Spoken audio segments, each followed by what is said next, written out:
behind any film, that whatever films I would like. So I think my early 90s was Lamhe, and 89 was Ram Lakhan.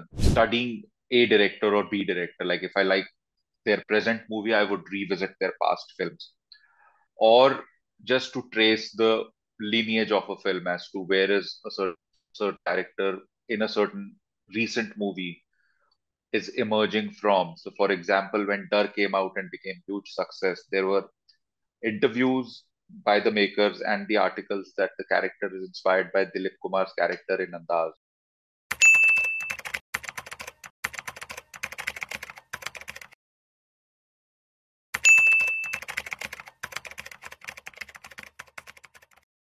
Hi, Atul. Welcome to the podcast or welcome to the conversation, I would say. Thank you so much for accepting the invite.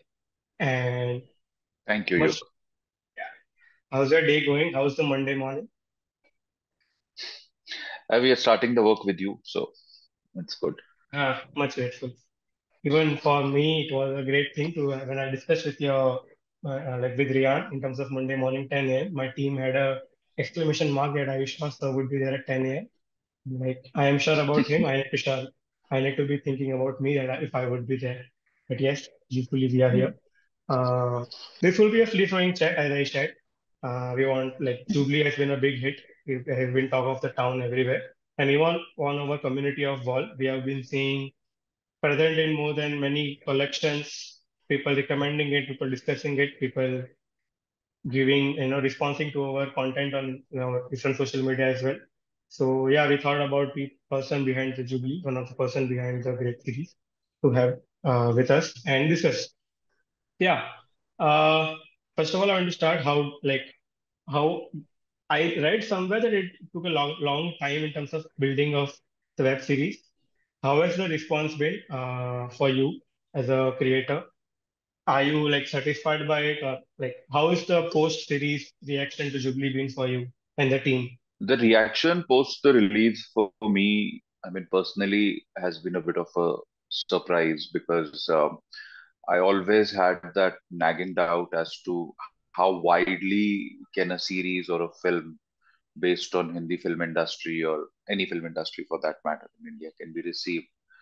Though, recently in Telugu, there was a film, Mahanati by Kirti Suresh, and it performed Yes. very well across languages. I have seen it in Bombay in a theater and I saw the response. But, that's still a film made by a very big star, Kirti Suresh, and it's a biopic, or at least it's pitched as a biopic. I don't know because I'm not very well familiar with the history of the Telugu industry. But when it came to series, with the which is where the backdrop is a Hindi film industry, and it's not a biopic of a specific person or B specific person. So I was slightly apprehensive, and my apprehension also goes back to the day when I was first asked to take a look at the material and comment on it, and then a few weeks later to become a part of it. My thing was that something within the film industry, which is very insider, may not appeal, and we need to broaden it. We need to take it, in terms of socio-political atmosphere and the geopolitical atmosphere. But still, because those things only as we are told. I would personally not believe that, but as we are told uh, by the powers that be, that such things don't work, and the more you throw socio-political and geopolitical in it, the more it alienates the audience. So I was pleasantly surprised. I've been pleasantly surprised because it's not just the peers in the industry or the seniors in the industry who have called me. I've received kind of comments I've received from within my family and relatives, and I've been working in this industry for 20 years to know what a compliment means and what just a pat on the back or an encouragement means. Uh, when they have not liked something but they want you to do well, as opposed to something that they have thoroughly enjoyed and have invested in it and related to it. And that, I think, has been the real reward of this series for me. It came as a revelation, as you said, in terms of socio-cultural environment or geopolitics, socio-politics or geopolitics environment. because like from a viewer perspective, like who consumes content regularly around web series or cinema, the pace of the web series, you have to adapt to the pace of it. It doesn't grip you like any other formula driven series that story conflict, and the moments, the wow moments are just everywhere. Right? It will grip you in a way that like at a consistent pace or something. But this series, even I like when I put it on social media, I wrote that you will have to consume it nicely for it to grow on you. Because even if like the part says last part reached, I had to restart it to just understand. And when then we went to the Reddit parts, Reddit communities, to our own communities, and we saw many messages, the Easter eggs or the references. So the second time I watched it was just to understand, okay, why, how did I miss it, or did I, if I can also find something that in terms of referencing.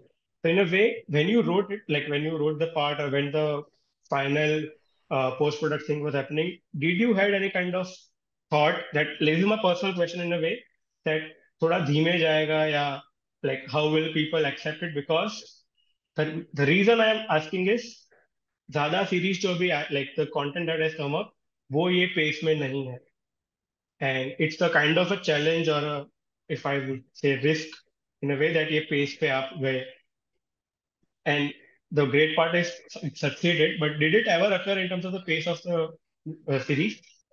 See, pacing essentially is the prerogative of the director, and that I think Vikram was very sure-footed about as to how he wants to pace his scenes. In fact, he once the whole show was written, all the 10 episodes were written. Me and him, we sat and we consciously looked at certain scenes which we can take out. And the idea was not to increase the pace, but his idea was to let each scene marinate and flow slowly, so that once you make some space on the shelf, like you take out two scenes which are only complementary to the scenes that are existing, but you just have that one key scene, but let it play out, let people inhabit those places, let people walk around the studio complex, let people walk around the refugee camps, let people walk down those corridors, let him just sit near.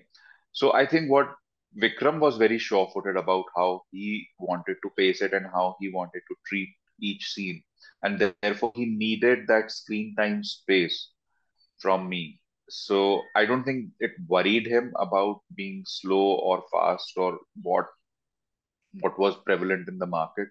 I think he just very organically went with how would this material work best, at what pace would this material work best, and then he made me relook at the material in terms of extra fat, so that whatever remains can have its own sweet playtime, so that you urge the audience to enjoy it as a fine dining experience rather than a street food, which is Yeah, ultra spicy and eaten in rush.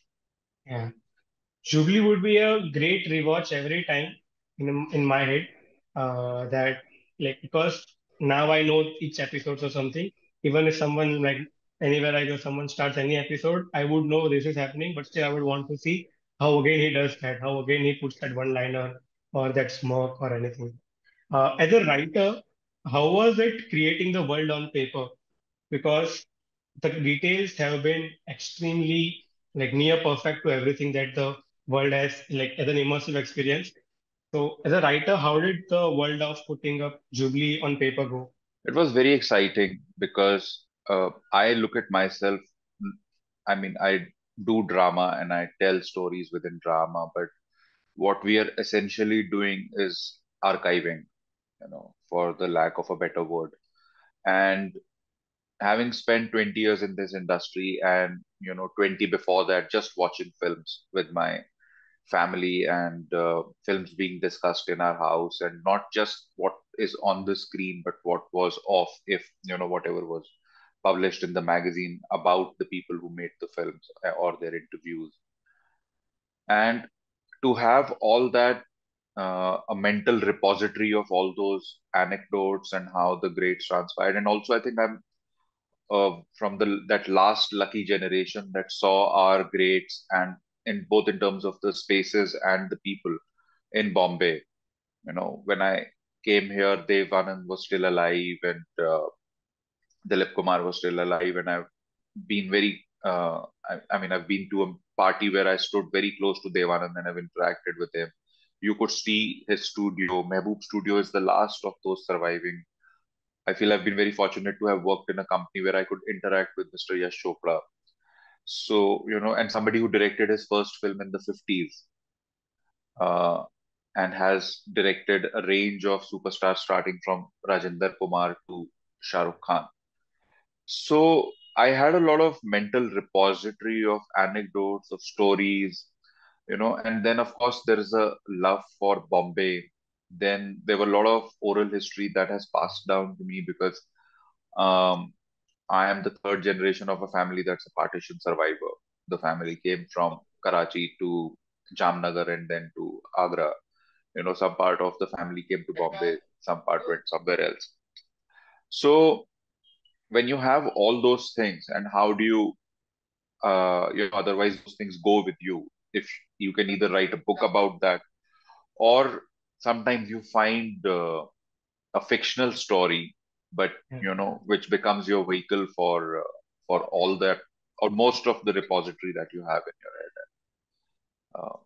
So that on that ground, it was very exciting to be able to channelize all that and bring all that out. So from the director's point, like from Vikram point, what was the the plot line around Jubilee? Like how did it start? What was the idea that you got when you were onboarded as a writer? They had a 5-page synopsis and a pilot.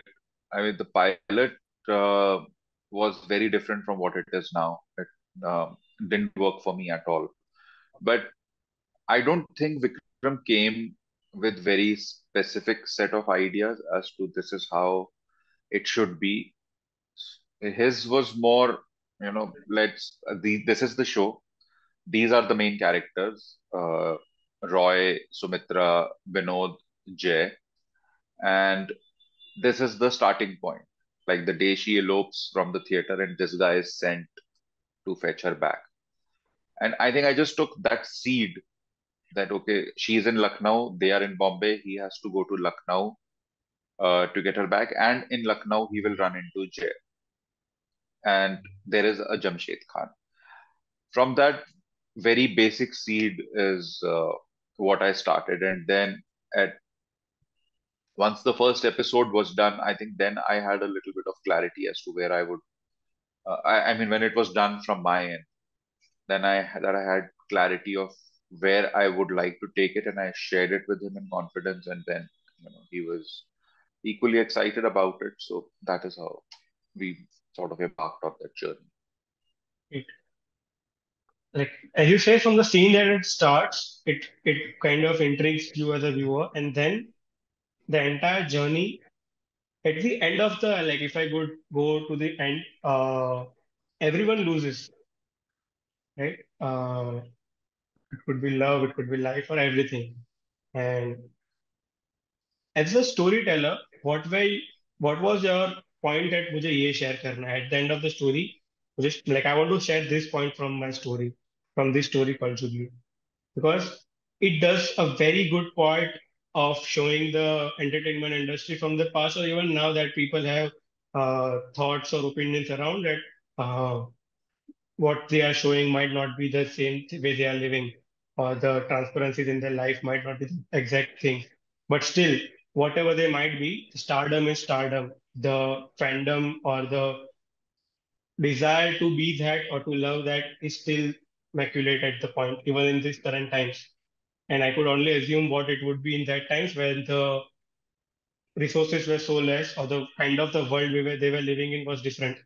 And at the end of the day, even if they are right, wrong, when they come on the bigger screen, the hoots and the whistles are there. So what was is it, if you want to say as a writer, what are you trying to share as a message from the storyline? I I'm not sure about the message because I never think on those lines. I mean, message Mm. is something that you as a viewer would deduce from it, and there have been a range of these things. Certain things we didn't even intend or didn't even cross our mind, and people have read those things, and Hmm. certain things that we intended and people have caught on to them. Having now coming back to your first comment, that everybody loses. I think that is something inherent to my work more than as a comment on the film industry, because if you look at Powder, which was the first show that I did, and I sort of pride myself in saying that I did a web series before even web series became prevalent in India. Uh, a limited series and written like a weekly hour-long episode. Even in that show, by the end of it, everybody loses. Aurangzeb, by the end of it, Yeah. the first film that I made, by the end of it, everybody loses. Uh, Class of 83 was like that. What came out of Class of 83 is a version that I myself barely can relate to, so I can't talk about it. So I think Jubilee is a continuation in the sense of the kind of stories I like to tell, which essentially come from my love for grand tragedies. Whether it's Mother India or Diwar or Sholay. Because if you actually look at those films, everybody's losing. They may Yeah. get a fraction of what they were chasing, whether it was revenge or social upliftment or financial upliftment, but in the process, they lose a lot. I think I said that in an interview before Class of 83 also came up. So that's something very naturally gravitate towards. I like those stories, and tragedies make for a great saga, and all our great movies have been tragedies, successful or unsuccessful, but when they are laid out over a period of time, whether it's Sagas Ke Phool that didn't work or a Mother India that worked, but they're all tragedies. A Sholay that became a hit, or a Shakti which did not, but they both are within the realm of tragedies. And tragedies in that sense are more memorable. There's a beautiful interview of Dilip Kumar's somewhere on YouTube where he's speaking of the about the importance of tragedies in as narratives to be done more, which we don't do anymore. The more and more the atmosphere that is now as what is getting funded is fun and comedy, because people are very the backers of the movies and the shows are very insecure about tragedies. But and whatever tragedy stories are being told in Hindi also is essentially because the reference point are the shows of the West which have done well, whether it's Mindhunters or Narcos or things like that, or even Mad Men. But I guess that is where I came into it. The idea was not to let everybody lose, but tell just a saga, and it's over a period of time, and that is life. Whether you're telling stories about narcotic officers or doctors or policemen, uh, that's the challenge of life, that nobody comes out of it unscathed, and that is what happens in Jubilee also, as far as my writing goes. You shared a different outlook to tragedies that now I like in my head I have never thought about in that way. Even though I've seen half of the movies that you have just movies or series that you just shared. Uh, so like as a writer, do you still like even if you ask anyone asks you now the next thing, you will see you still go towards the point where you will be working upon tragedies, like you take a tragedy as the crux of your work. Is it something that you like pull towards as a liking? I would say yes, because all our great mythology is tragedy. Yes. Where you pick up any epic, Greek or Sanskrit, they are tragedies. And by tragedies, as we were taught in school, does not mean that it would essentially have a sad ending Yeah. or a tragic ending. It can have a happy ending, but it's the journey that your character takes, is whether it has the tones of a tragedy or the tones of a comedy, is what. And comedy, I think, is best when it's always threatening to become a tragedy. So if you take an example of, let's say, Rishikesh Mukherjee's Golmaal, what it's constantly threatening you is that your protagonist will get caught that Yes. he's been lying. The greatest comedy ever made, The Apartment by Billy Wilder. It's constantly threatening you that this guy's heart will be broken, and Yeah. but at each time when it's not, you laugh with relief. That's what a great comedy does. That it just constantly threat. threatens you with a tragedy. And what tragedy does is like just takes you through those sweep of emotions that you don't want to generally face, but you come face to face with. Yeah, it makes you feel something that you might not normally feel around, and through an immersive experience, if you come like if you mix it with an immersive experience visual that is visually created, it becomes, as the millennials right now say, Jubilee is aesthetically pleasing. And yeah, because I saw your interview previously where you shared that आप character के viewpoint से ज़्यादा देख रहे थे, as in how will Nilofer feel, how will Jay Khanna feel and everything. And आपने भी बताया कि आप basically एक archiving कर रहे थे कि पहले क्या like entertainment industry from the 50s part. So आप जब वो on paper लाते हो तो आप authenticity में जाते, authenticity between the freedom that you as a writer have, or you will feel the character should be thinking this, how you create that part as a writer. Because in the discussions right now that like I also have thoughts about that, ये ऐसे ही होते होंगे, ये लोग ऐसे ही होते होंगे से लेके आपने ऐसे शायद उनको बनाया है, इनमें कोई फर्क है, या आप कैसे इस प्रोसेस को आप ऐसे कैसे आपने कैरेक्टर्स बिल्ड किए? Okay, so I don't think I consciously think about how should I differentiate between this thing and that. Also, when I said archiving, I did not just mean archiving the history or the events that happened or the events that I've heard about. You're also archiving emotions. Yeah, So if my grandfather is telling me or my grandmother is telling me that when they were on a ship leaving from Karachi coming to Jamnagar, they were on lower berth, and that would have been the worst place to be because because everybody was vomiting out of seasickness. So people who were on the upper berth would throw up on people who were on the lower berth. And this I'm talking of the uh, of a of a premium seating. I'm not even talking about because they had money, they could afford that. But yet, it's a journey and it's horrendous.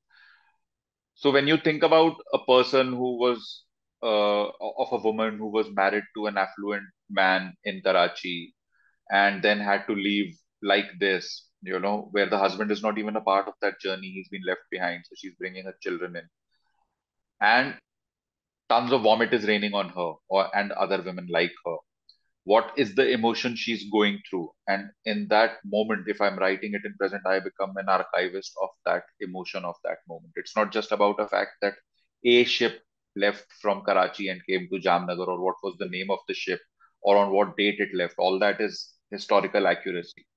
But when you actually try and put yourself as best in the shoes of that person who's being vomited upon, uh, not deliberately, but such is the situation as to what that person is feeling, and can you render it on screen, and how best can you render it on screen that the emotion comes across like that, as opposed to just the shock value of it. That's what I meant. So I don't think you have to.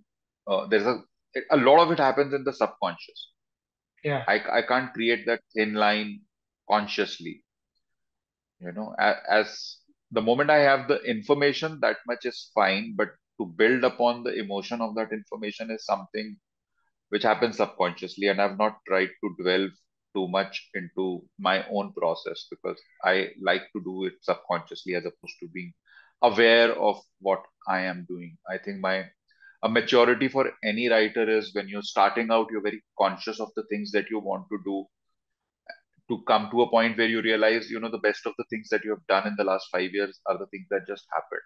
So the more you allow atmosphere around you, and whether it's in your office or in home or in your head, because that the third being the most cluttered space, is to allow things to happen.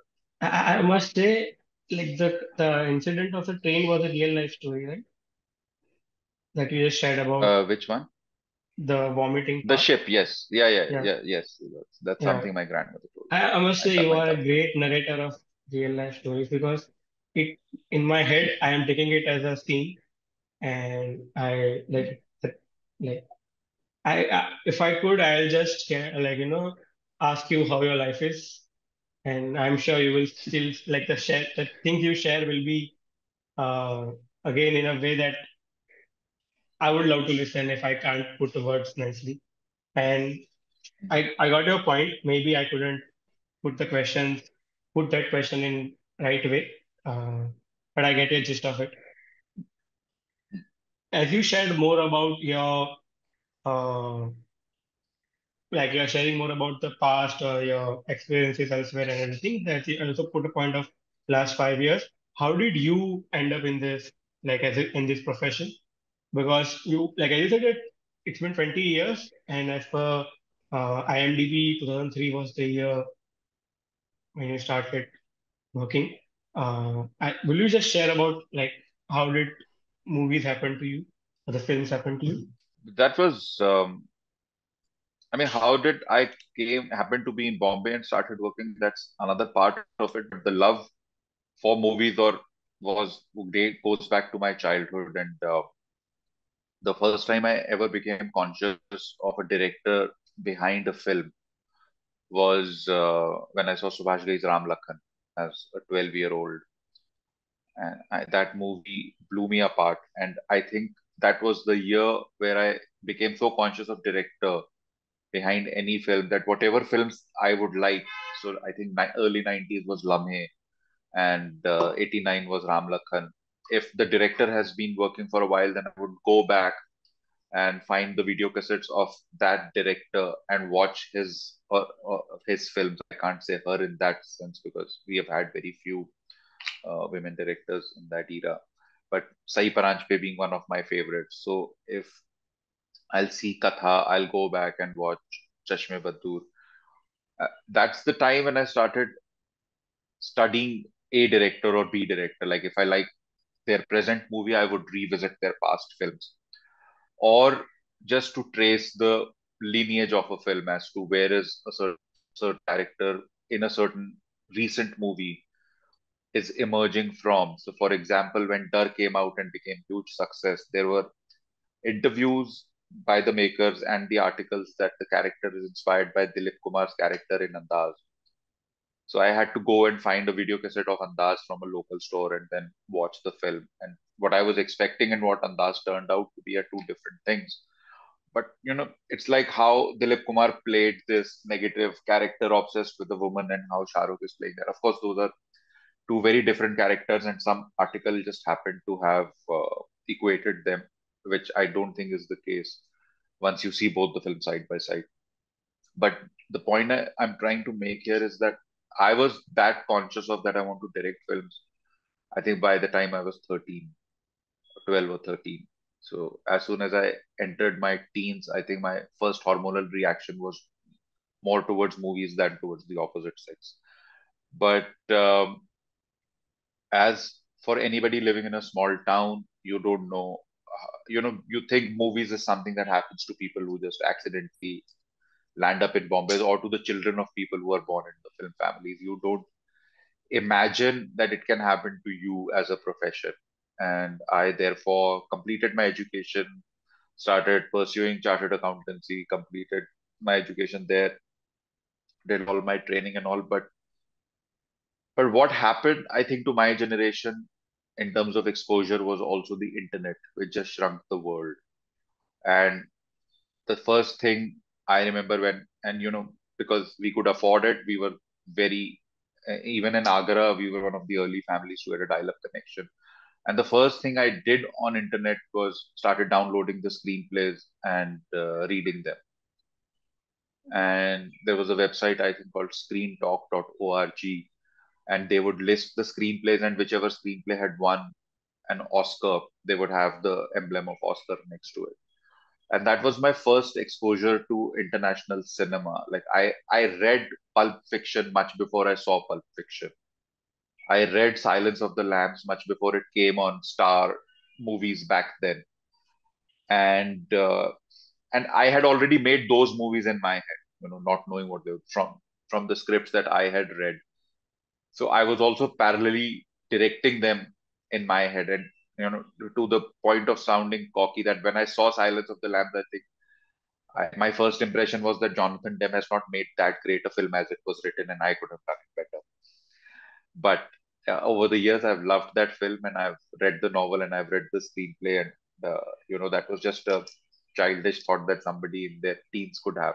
But that's how the exposure started. And to cut a long story short, that by the time I was done with my one of the final groups of chartered accountancy, I decided or realized that I can't do it for the rest of my life. And movies is something that, even if I die trying, it deserves the chance to just make an attempt to make a film, or go out there and try making the films. And that's how I just then one day told my father, and he said, "Yeah, since I mean, you're not going there as a flunky. You did in your education what was expected of you. But if your heart is not there, just go and we'll financially support you as long as we can." I landed up in Bombay. Great. Uh, from your exercise that you did about seeing reading the movies before it, I in my theater experience, we were after after a few months were done, we were told to start practicing in terms of if you want to be in the writing part or art team or anything. You just read stories and create plays around them, even if it is two-person play, a monologue or a dialogue or a upper ensemble. But yeah, and in my when I like was in 10th or 11th, I was uh, uh, fascinated about movies in terms of how was Mm, the biggest fascination was how was scene thought about. In my head still now, if I see something, I still think ये सोचते कैसे होंगे. From a Hmm. very geeky point of view, I only have one thought, and then I got to know about how screenplays are written, how screenplays are, and then many websites came in. So my like I I guess Death in the Guns was released and was getting critically acclaimed everywhere, and that I didn't see the movie anywhere, but I read the script first, and I saw the climax first. And I read the climax first, and then I went to the scene, and I could feel it. Okay, जैसे the way they have written, they have put it in that way, and that was a start for me in terms of understanding that okay, this is something amazing that they put in. So yeah, your work forays, like as you said, you proud in one way that the powder thing, your work on powder was one of the first web series even before the web series became a thing. So how did you how do you differ like as a writer, do you differentiate in terms of writing parts for movies and web series because you have done both? See, when we were doing Powder, I had no idea how a web series should be written. I was just in love with different kind of BBC shows because that was, I think, just towards the end of the decade 2000, and a lot of series like The Wire and Mad Men and all had started to Sopranos, the biggest Yeah. one. Sopranos was the biggest one. They were available on DVDs. Internet was not that powerful back then in terms of viewing things. So the DVD libraries were very prevalent, and we started watching those. We, and when I say we, I mean a lot of contemporaries of mine as well. We started loving those shows and discussing those shows. And when Powder, so I was a pilot that I was roaming around with since 2001 because I wrote it for somebody else. It came to me as an assignment, and then it didn't happen, so it was just lying around. And the idea that I had around as a police procedural, I just kept reading the material, thinking I'll do a film on it in some at some point in my life, or it may not happen. But just the world fascinated me, so I kept reading as many narcotics procedurals or the biographies of these people. I didn't know how to write a series because I had grown up on movies only or on some of the good Doordarshan shows, but they were also 13-hour movies, because there was no concept of season. So whether you take a Lifeline or Circus or Tamas, they're all self-contained dramas, like longer films. I think when we came to Powder, I just dove into it to start writing. If I were so the brief that was given to us, or not the brief, it was more of a confidence that was given to us by Mr. Aditya Chopra, was that he said, I know this is not the TV that happens in this country, but what we want to do with YRF TV is to make an attempt that can we have an HBO in this country. And if these shows work, then I think this will be a start that we will have an HBO. So that was the ambition that he had, and the other sort of encouragement that we received was when we were just going before for the shoots, because all the four shows somewhat started simultaneously. We were called in by Mr. Yash Chopra because he wants to meet the directors before they go on the shoot. And I think that's the first time I ever interacted with him at detail. So all four of us were sitting there, uh, Nupur, Rishabh, myself, and uh, I'm forgetting the name of the director who directed Seven. Or perhaps it was just the three of us.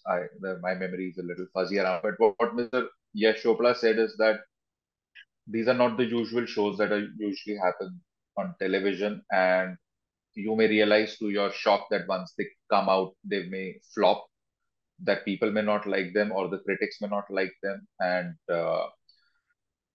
but all that matters is that what we set out to make today, when we sit by ourselves and watch it, we should feel proud. So as long as we feel proud, uh, you do the show, you make go and make the shows that we will feel proud about, even if the whole world trashes it later on. So I think we went with that bravado into Powder, both in writing and shooting. That we've already had the approval that we needed from the bosses. We were not making the shows for their approval; we were making the shows for their legacy. And once that, and I thought, because constantly my reference point for Powder would be Sholay, and that is how we always expanded it. That's how I pitched it to Mr. Aditya Chopra. So I was in my head writing a 20-hour long film. I was not writing a show. Like even with Jubilee, it's a 10-hour long film in my head. Yes. And I come from a generation where, we used to go and sit in the movie theater and the censor card would come, and if it said 23 reels and the each reel is like some 10 minutes. So like Ram Lakhan had 23 reels. So that means the longer the film, the better, because you would be inside this theater for that long time. So if the censor said 12 reels or 15 reels, I would be a little disheartened.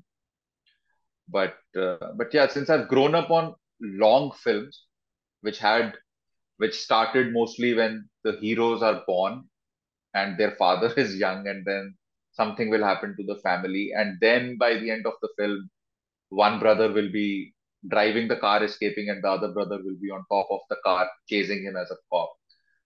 I think that's the it was inbuilt thanks to the long format movies that Hindi cinema produced.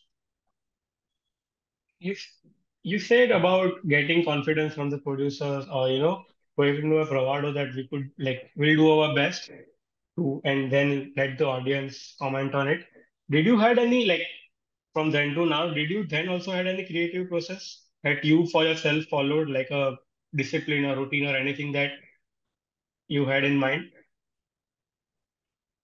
while creating the stories of this? But there is no discipline as such, but the more you do it regularly, the better, without having too many gaps within the material. And the biggest challenge is to build isolation for yourself, because and by isolation I just mean interaction. I can write in a very crowded cafe, in a very noisy place. I can write on a merry-go-round also, with thousand children screaming around me. Noise does not bother me, but interaction definitely derails my thought process. So how do you create isolation where so if I go to a cafe near my house, like now I have an office for the last 5 years, and that is where I write. But when I used to go to cafes and you run into people, or other people whom coming to those cafes to write, and before you realize, your day has gone just chatting with them, or at home, Great. same similar thing. So Yeah, a great report. Uh, I'll come on the last segment to know more about the movies that have fascinated you, or how you like.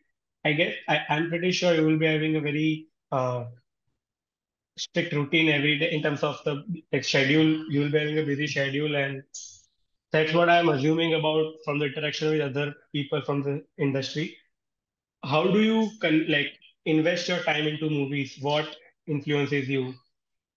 Director, the trailer, or anything? Like, how do you convince yourself that okay, let me just invest my 3 hours into watching this or a series? What influences you?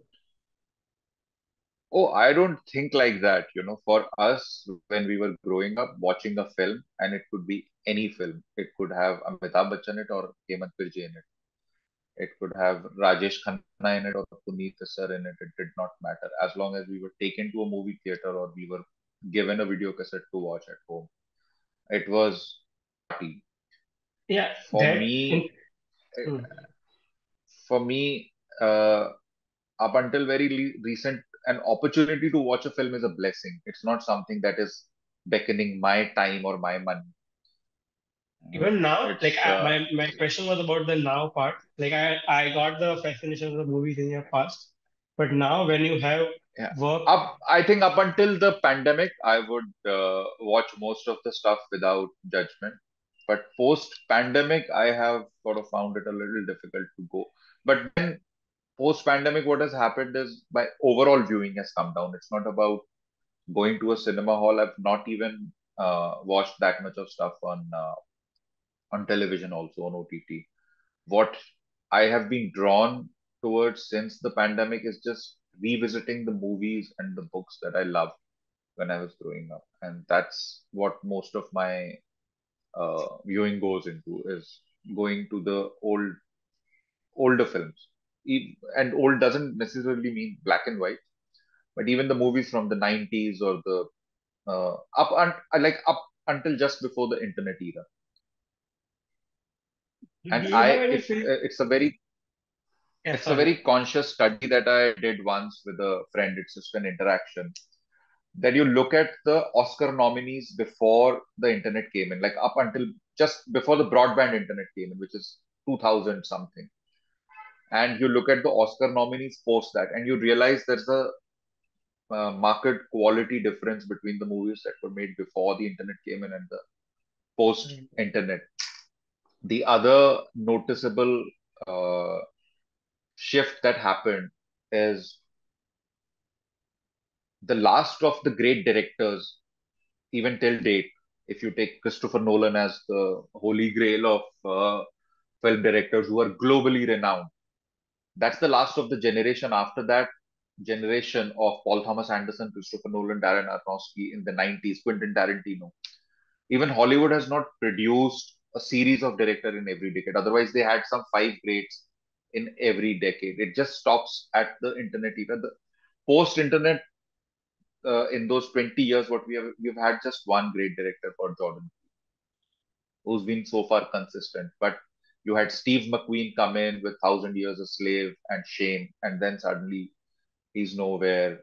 You've had the director of Mud, I'm forgetting his name, and then uh, he made recently a film. I mean, the directors come and that's a flash in the pan, but there's nobody who sustains that. You look at Hindi film industry in the 90s, Mani Ratnam, Ram Gopal Verma, they are all active. And post that era, once you come into this whole studio bred directors, where studios are or the production houses also are making five films a year, it's all in-house talent. You don't have those great directors. So I think what has dwindled my viewing is because now we are just flooded with that stuff which is being produced, whether in the West or here, by this post-internet generation, which is not exciting anymore. Do you have any Even filter myself in included. the Myself included. when you say about like when you talk about the post-internet era and like I'm more focused on the now part. Uh, do you have it because the content is just like cinema has become content in the business world. B because of that there's just a lot of movies, web series coming in, day out. The frequency of what every Friday had in past to now has increased, and even Wednesday they have come out as a OTT release days. And that basically there has been a lot of content coming. Do you now have any filter in terms of choosing what to watch? I, what, it's only internal filters. Like if something draws me, then I go. Yeah, like what draws Or you? That like what factors draw you into watching a movie? I think mostly it's a trailer. Mostly it's a Okay. trailer. And like I like the trailer of Shahzada and I went for it. It's a different fact that I didn't like the film. I liked the trailer of RRR and hence I saw RRR and I loved RRR, Yeah. wherever the popular opinion on that lands. I am loving the trailer of Oppenheimer and I'll go. Yeah. So, so I think trailer is a bit of a benchmark, not so much the reviews because the buzz and the reviews nowadays seem very manufactured, especially the online trends and the IMDb ratings. And the Jubilee has had some of the fantastic ones, but that is not my benchmark. I think what draws me are two things. A is the random conversations live, not online. If I hear about, like I've been recently even on a public transport, I hear a lot about Kerala stories now. Whether that movie sits down within my ideology of film viewing or not is a separate thing. And that's the other thing. Does it sit within my film viewing ideology? So the buzz around it, the trailer, and where does it sit within my taste is the next thing. Like I've not Yeah. seen Tu Jhooti Main Makar despite the buzz because it's not something that I would enjoy. But pre-pandemic, I would have gone for a Tu Jhooti Main Makar because I've seen most of Love Ranjan's films. I've seen Pyar Ka Panchnama 1, 2, Sonu Ki to be Sweetie. Yeah, I think that's what is coming. But it could also be, I'm 45 now, 46, so it's also could be with the age, not just Yeah. what the movies are. Yeah. So can you share your top 10 recommendations that people listening to this or anyone like the collection will be live on wall should see? Like the top 10 recommendations from your side. It could be movies, TV series from any time, anywhere. Movie series from anytime, anywhere, and Anything that you like, the top 10 from your side. it's slightly tough. So, but I'll just mention films that I and series Yeah. that I Anything have that comes in your rewatched head. the most. That I've rewatched the most. So I think Bimal Roy's Bandini, feature film, and Die Hard as a feature film. Terminator 2, The Judgment Day as a feature film. Ram Gopal Verma's Rangila. Mani Ratnam's Roja. Shekhar Kapoor's Mr. India. And Yash Chopra's Diwar. I don't know. Let me know when I'm done with 10. There is So, the series that I've watched the most is Martin Campbell's Edge of Darkness, done in the 80s by BBC. Yeah, I think are we done with 10? How many are yeah, we at? just about 9, 10. I didn't count it, but I was there till 7. After that, I just ended. If It's you're okay. falling short, let me know. Yeah, I'll ask the team. Don't worry. We'll just have an activity now in terms of our app, and create the collection. I'll share the link with, yeah, that will be shared with you. I'll ask my team to join in with the app, and we'll just ask to understand your taste of movies and if the recommendations fall through. Aditya, can you join in? I'll just make you a note. So is this a subscription app or what is it? So it will be a subscription will be one of the features. This is the app, as you can see. It's a content discovery Interesting. collection, cinema diary. Like you can share your thoughts. If people follow your work, they can know what you are watching plus what you are recommending to them. And it Okay. also becomes a commercial thing where if you want to see a series and you don't have a subscription, you can buy it, rent it for that time from your Oh, connections, interesting. from your friends and everything. Um, Sure. and Very interesting. it, yeah, it will also have a comments and like a credit kind of section where people will talk about the reviews, the thoughts around everything. So yeah, can you just click on filter, Aditya? Uh, yeah, any language preference stuff?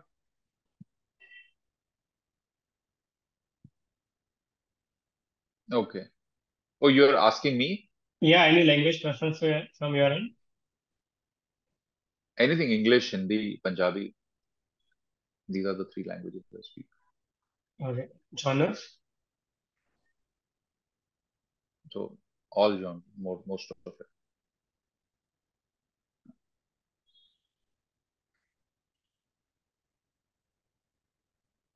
You said IMDb Wally score is a doesn't. great film. Yeah. Yeah, IMDb score IMDb does. score doesn't stand as a benchmark, but still we'll go for a 6.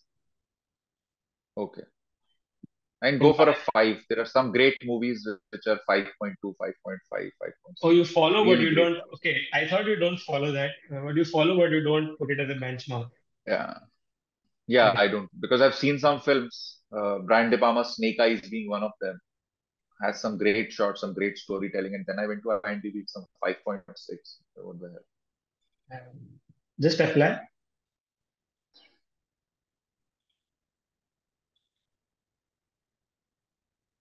Yeah. So this was a recommendation. This is like if this matches your taste of cinema consumption. Have you seen like any of the things that are coming on the screen? I've seen Wrath of the Man, which is just at the Yeah. bottom of the screen. Guy Ritchie. I've seen Quiet Place, of course. Yes. Walking Dead, Sopranos. Sure. So yeah, this is how the recommendation filter works. Uh, we just wanted to know the taste of your movie, but we went with all genres, so we couldn't get the exact of it. But as you said, you are a cinema geek in terms that you will see anything. At least a trailer has to appeal you in one way. Aditya, just make me the host so we could like conclude the conversation. Yeah, so what's next for you? What are you like after Jubilee's success? So next is the feature film that will come out this year. It's called Berlin. There is it stars Apar Shakti Khurana, Ishwak Singh, Rahul Bose, Kabir Bedi, Anupriya Goenka, and among others. So that's the feature film. It's set in the 90s. It's an espionage thriller, New Delhi of 90s, and Fascinating. it's about it's about a guy who's a deaf mute but is accused of espionage. So a sign language expert has to be brought in to interrogate him by the agencies because the intelligence agents are they don't know sign language. So he's interrogated. The accused is interrogated via sign language. So Apar plays the sign language interpreter, and Ishwak is playing the deaf mute spy. And they've both gone through extensive sign language training during the lockdown and after to sort of do that part. So Shakti so Khurana has that's been a revelation to Jubilee because uh, yes. it was just amazing to see his performance. Now, after Jubilee, I look forward to his performance now more than ever because uh, Mhm. in his previous work, he was good, but he was put in a box of a role as a supporting person. And then the entire role of Jubilee Kumar just accelerate in Jubilee and Madan Kumar or Binod just accelerates his performance into something. So yeah, pretty excited for it. All the best. I hope and thank you so much for your time. I hope Thank this you. was a good time for you. I had a good time chatting with you, knowing more things, at least about Thank you. tragedies. Same here. As you are here for the first time, let me introduce you to Wall. Wall is a platform that will change how you interact with entertainment. It helps you in content discovery and assists you in finding where to watch your favorite content from the cinema. It is social network for cinema enthusiasts, helping you build your cinema community and your personal cinema diary. Recommend movies, make collections, and follow your favorite individuals to get new suggestions. Wall attracts thousands of film critics, reviewers, and consumers, and it provides a smarter way to consume your content. Download Wall now with this link. The link is also shared in the description, and let us know your experience. I hope you enjoyed this interview as we start now.